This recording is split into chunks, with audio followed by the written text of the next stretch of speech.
दोस्तों, आज आपको पशुपालन और डेयरी व्यवसाय की शुरुआत करते हुए कैसे इसको हमने सफल बनाने की दिशा में क्या क्या जो महत्वपूर्ण स्टेप, छोटे छोटे से जो स्टेप हैं जो आप कहीं और जगह आपको नहीं देखने को मिलते या जिन्हें हम कई बार बहुत छोटा समझ के स्किप कर जाते हैं, तो वो फिर से स्वागत है आपका हमारे YouTube चैनल जो मेरे अपने नाम से ही हमारा रखा हुआ है, उमेश चंद्र भट्ट के नाम से। और मैं उमेश चंद्र भट्ट आपके साथ फिर एक नया वीडियो लेकर हाजिर हूँ। और जैसा मैं हर वीडियो में आपको बताता हूँ कि मैं उन अनछुए पहलुओं को, उन अनसुनी बातों को या वो छोटी छोटी बातें जो कई बार हम बड़ा देखने के चक्कर में स्किप कर जाते हैं, उन बातों पे आपको प्रकाश डालने के लिए वहाँ से मैं शुरुआत कर रहा हूँ कि इसको कैसे हमने उन चीज़ों का ध्यान रखना है, कैसे उनको मेंटेन करके रखना है और धीरे धीरे तब हम स्टेप बाय स्टेप कैसे इस व्यवसाय में आगे बढ़ सकते हैं। तो इसी क्रम में आज मैं आपको एक सबसे महत्वपूर्ण बात, जो छोटे पशुपालक, हालांकि बड़ी डेयरियों में, ऑर्गेनाइज डेयरी में ये सारी चीज़ें होती हैं, इसका रिकॉर्ड रखा जाता है, सब किया जाता है, लेकिन छोटा पशुपालक कई बार रिकॉर्ड मेंटेन नहीं कर पाता, तो उसका डेटा रखना बहुत ज़्यादा ज़रूरी है। जब तक आप पशु का डेटा नहीं रखेंगे अपने पास, आपने कितना उसके ऊपर खर्च किया, कितना आपको उससे इनकम हुई और उसका क्या स्टेटस है, कितनी उसकी उम्र है, किस दिन उसको एआई हुई है, किस दिन उसका डिवर्मिंग हुआ है या कीड़े की दवा हमने उसको किस दिन दी है, ये सारी चीज़ें जब तक आप उसको रिकॉर्ड मेंटेन नहीं करेंगे तब तक आप इसमें अंदाज़ा नहीं लगा सकते कि आप अपने घर से उसके पीछे कितना पैसा लगा रहे हैं। आप अन्य अपने जो आय के स्रोत हैं उससे भी निकाल के आप कई बार उनके पीछे पैसा लगाते हैं और जाने अनजाने पता ही नहीं चलता कि हमारा दूध का उत्पादन की जो लागत है, वो जो वास्तविक मूल्य बाज़ार में दूध का है उससे भी कई गुना अधिक बढ़ जाती है और वो हम देख नहीं रहे होते। तो इसलिए इन छोटी छोटी चीज़ों पर आपको आज आपका ध्यान आकर्षित करना चाहूँगा। तो आप देखिए, बने रहिए। देखिए आप मेरे हाथ में एक रजिस्टर देख रहे हैं, ये हमारा इसमें पशुओं का रिकॉर्ड है। और कुछ नहीं, आप एक इस तरह का रजिस्टर रख सकते हैं, एक छोटी कॉपी रख सकते हैं, कोई बहुत बड़ा इसमें खर्चा नहीं है। जहाँ से आप 50-60 हज़ार 1 लाख रुपए तक का पशु रख रहे हैं तो एक 10-20-50 रुपये का रजिस्टर या कॉपी रखने में ऐसी कोई समस्या नहीं है। तो एक आदत बनती है कि उसमें आपने उसका मेंटेन करना है, कैसे लिखना है, क्या लिखना है। थोड़ा सा मैं आपको एक इसका नमूना दिखाना चाहूँगा कि पशुओं का रिकॉर्ड या उनका डेटा कैसे मेंटेन करते हैं। आइए दिखाइए।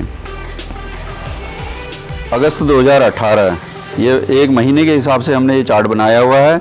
इसमें पशुओं की संख्या, इस तरफ सीरियल नंबर, इस तरफ इनके नाम हैं, जो हम पशुओं के नाम या उनका जो टैग नंबर होता है उससे उनकी पहचान के लिए नाम लिखते हैं। उसके बाद इनकी ब्रीड क्या है, देखिए क्रॉस ब्रीड है, Frieswal, HF, Frieswal, cross breed, मुर्रा, मिक्स मुर्रा बफेलो। उसके बाद इनका कलर है, डेट ऑफ बर्थ है, इनका स्टेटस है कि लैक्टेटिंग है, प्रेग्नेंट है, ये देखिए प्रेग्नेंट, ये हीफर है, ये काफ है। उसके बाद इनकी एआई किस दिन हुई है, एआई की डेट।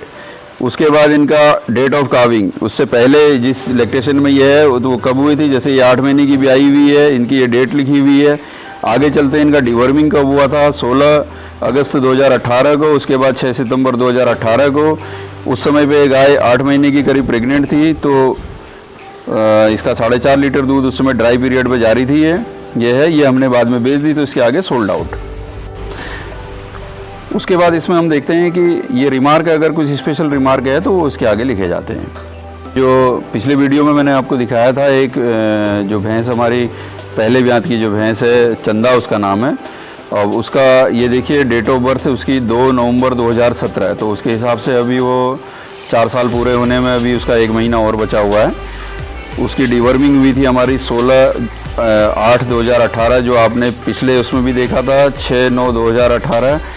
और इसको कौन सा हमने सॉल्ट दिया था, पहली डिवर्मिंग में ऑक्सीक्लोजनाइड, दूसरे में हाईटेक। तो ये भी कोई बहुत बड़ा साइंस नहीं है या कोई बहुत बड़ा काम नहीं है। आपने जो दवा के रैपर में जो नाम लिखा होता है वही इसमें लिख देना, ताकि जब कभी उसका ट्रीटमेंट करना होता है, डॉक्टर आते हैं तो उनको ये बताने के लिए रहता है कि उसको कैसे, हमने क्या क्या दवा से क्या इलाज किया है, और कोई बहुत बड़ी चीज़ नहीं है।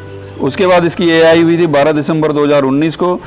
ULDB जो Uttarakhand live stock development board है, उसका जो बुल नंबर है, बुल ID 525 नंबर है, ये उससे कंसीव नहीं हो पाई थी। ये दोबारा हीट में आई थी 16 जनवरी 2020 को, ये फिर कंसीव नहीं हो पाई थी। 525 नंबर से। तो उसके बाद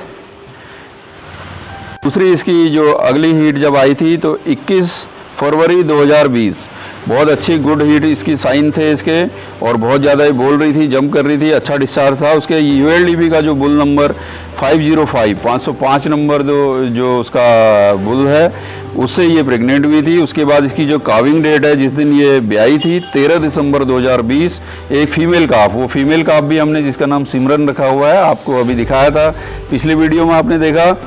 10 kilo milk as on 2 months of calving, इसने 10 लीटर दूध हमें 2 महीने के बाद, जब हमने एक दिन इसका दूध तोला था तो सुबह शाम का दूध 10 लीटर था, जिसमें हम 1 थन इसकी कटिया को पिला रहे थे। उसके बाद फिर आगे इसकी ये हीट पर आई। 21 मार्च 2021 को ABS का बाहुबली जो बुल है, उससे हमने इसको प्रेग्नेंट कराया, लेकिन ये फिर रिपीट कर गई, और हमने उसके बाद इसकी काफ़ी सारी हीट छोड़ दी थी, क्योंकि वो लगभग फॉल्स हीट सी थी, उसमें केवल थोड़ा बहुत डिस्चार्ज करती थी और नहीं कर रही थी, तो हमने इसको छोड़ दिया था। उसके बाद इसने बहुत अच्छा हीट का साइन दिया दोबारा 14 अगस्त 2021 को। उसके बाद हमने इसको जो बुल ID है M13 70577 HLDB का है, हिसार सीमन बैंक से ये बुल है, और काफ़ी हरियाणा में और पंजाब वगैरह में काफ़ी फेमस बुल है 70577। ये उससे प्रेग्नेंट है, और इस समय ये प्रेग्नेंट हो चुकी है, 2 महीने से ऊपर की ये गाभिन है। जैसा कि मैंने आपको बताया, अभी मैंने एक पशु का, भैंस का अपना एक रिकॉर्ड आपको दिखाया था, जो हमने उसका डेटा मेंटेन किया है। उसी में आप ये देखिए, एक छोटा सा काम और आपने करना है। जब आप AI करवाते हैं किसी पशु की, तो AI की जो स्ट्रॉ होती है, उसे आप उसमें से निकाल के, उसके कवर से निकाल के, उसे अपने पास संभाल कर ज़रूर रख लें। ये आप देख पा रहे होंगे, शायद आपको अगर क्लियर नहीं आ रहा होगा इसमें, तो ये नहीं दिखाई देगा इसमें, तो मैं आपको अलग से इसका फ़ोटो इसमें वीडियो में डाल दूँगा। ये HLDB का सीमन बैंक हिसार का जो बुल है 70577 M13 70577, ये उस बुल का सीमन हमने इसको रखवाया है, जिससे ये प्रेग्नेंट है। ये रिकॉर्ड रखना बहुत ज़्यादा ज़रूरी है, और आगे जो इसकी कटड़ियाँ होंगी, उनको भी हमने फिर कैसे इसको ब्रीडिंग का काम हम धीरे धीरे करें। ये ज़रूरी नहीं है कि बहुत बड़े ब्रीडर जो हैं वही ये रिकॉर्ड रखते हैं, हम इसको रख करके क्या करेंगे, ये इस तरह का सोच रखना गलत है। छोटे से छोटा पशुपालक भी, चाहे आपकी भैंस 10 लीटर दूध दे, चाहे 15 लीटर दूध दे, आपको रिकॉर्ड मेंटेन करना बहुत ज़्यादा ज़रूरी है, और इसमें कोई बहुत ज़्यादा खर्चा नहीं लगता अलग से, और कोई बहुत बड़ा इसमें मेहनत का काम नहीं है। आपने उठा के अगर आप नोट कर सकते हैं तो नोट कर लीजिए, और रख सकते हैं उसको तो साफ़ करके उसको रख लीजिए। तो दोस्तों, वीडियो को ज़्यादा लंबा ना खींचते हुए, थोड़ा मौसम भी ख़राब है, और ख़राब क्या है, असल में आज हमें थोड़ा सा मौका मिल गया कि आप लोगों के साथ ये इंटरेक्शन कर सकें, और आगे अब थोड़ा तकनीकी विषयों पर इस तरह से हम बातचीत करेंगे। तो अगले वीडियो के लिए आपसे विदा लेता हूँ। आप इसे देखते रहिए। अगर आपको अच्छा लगे तो इसे आगे शेयर कर दीजिएगा, अदरवाइज़ कोई दिक्कत नहीं है। आप देखिए, अच्छा लगेगा तो शेयर कर दीजिएगा, नहीं लगेगा कोई बात नहीं। फिर आपसे मिलते हैं। ओके, नमस्कार, धन्यवाद।